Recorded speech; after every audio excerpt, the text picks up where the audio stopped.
Welcome back to Discussions with David. We're so glad to see you back. I'm glad to be back myself. I just enjoyed a 4-week sabbatical in order to have time to rest and recuperate after 10 years of doing amazing work with this ministry. I'm very thankful for that time, as well as my great staff that allowed things not only to continue on, but thrive in my absence. As we had our last session, we asked each one of you, what are some of the ways we can better tell a story? Are there any questions you'd have? And one of the things that came out from discussions from each one of you and the feedback you gave to us was really asking us to explain a little bit more about these NTDs. And what are they? Why are they important? Why should we care about them? So one thing I want to say from the very beginning, though, is that while these things are very important, we're going to talk about them, we're not an exclusive NTD organization. We allow each place, each community to determine what is the most important disease they should work with as they're partnering with us. However, we do have a lot of partners that focus on these NTDs, and so I want to talk about them just for a minute. So NTDs, that's short for neglected tropical diseases. And these neglected tropical diseases are a collection of 13 parasitic as well as bacterial infections that impact over 1.3 billion people in the world. Now that's a huge number, a lot of people being impacted, but these also are ones that have big impacts and a lot of big organizations care about, because they also have big impacts on people's just lives and their outcomes. The World Health uses a measure called DAILY, which is Daily Adjusted Life Year, which is years free from disease and death. The number one on that list is HIV/AIDS, but just barely behind it are these NTDs, these neglected tropical diseases. Now some of these you'd be familiar with as far as their names, probably most of you. Things like leprosy or rabies, you may have heard of those. But the one I want to share about just as an example as far as its impact is the one which is the most common throughout the world, and that one is ascariasis. So ascariasis is an intestinal worm, and it's one that impacts over 1 billion people. Now we've thrown out that word a billion here a couple times, and sometimes it's kind of hard to really conceptualize what exactly does a billion mean. So if we were to kind of think of it this way, if someone were to give you $1 million, that would be a lot of money, right? So how much bigger is a billion? So a billion would be as if they give you, your firstborn child, first grandchild, great-grandchild, keep on going down that list, for over 300 years, give you each $1 million a year throughout your lifetime. That's a billion. So that is an enormous, enormous number. So that alone should make things, something we pay attention to.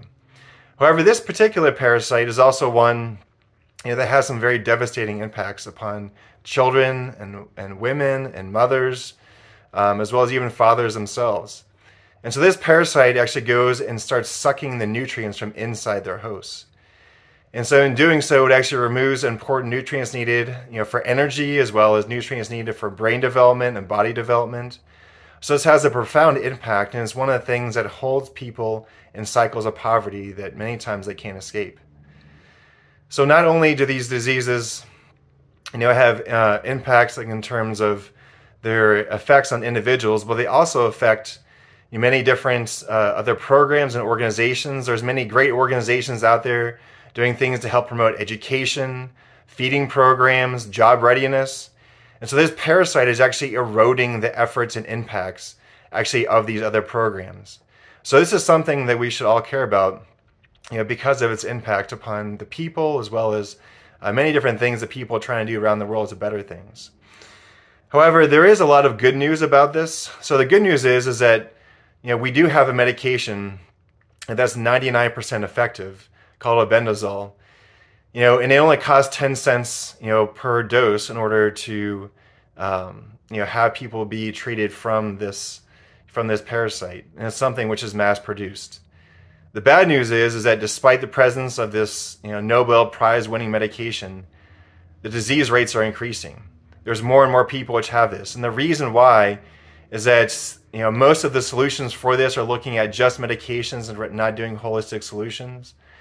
And so in doing so, this disease is allowed to propagate, as the causes of this disease are not being addressed.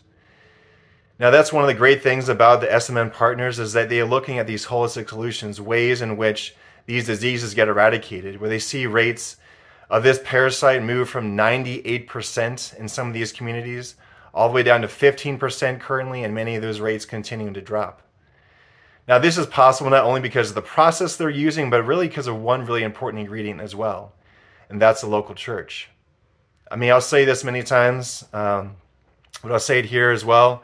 These diseases will not stop without the presence of the local church. The local church is essential because of its location and because it is the primary behavior change agent which exists throughout the world. So this will only happen through the local church having impact, and the great news is that so many local churches are having great impacts on this disease.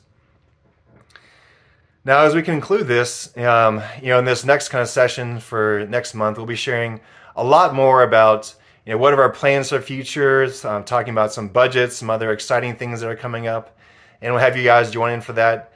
However, as we said in our last session as well as for this one, we want to make sure that this is something which is interactive and something which is more engaging and fun. And so there are really two questions that we want to ask you. Like, number one, what are some of the ways you want us to grow and expand? What are some of the dreams that you'd even have as you hear this story and have heard many others?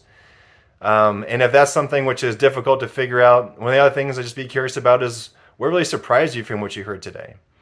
So once again, you can comment below, or you can click on the link below this video and comment there. Thank you so much, and God bless you.